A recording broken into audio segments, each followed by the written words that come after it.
Aktris Acha Septriasa kini harus berjuang hidup dengan satu ginjal, tetapi tetap tak ingin sedih berlarut-larut dalam menjalani kesehariannya. Meski hidup dengan satu ginjal, Acha Septriasa mencoba tak terpuruk. Istri Vicky Karisma, Acha Septriasa, bahkan tetap melakukan aktivitas syuting meski hidup dengan satu ginjal.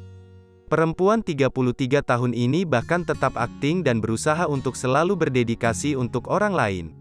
Meski hidup dengan satu ginjal, tak membuat Acha bermalas-malasan untuk melakukan aktivitas syuting.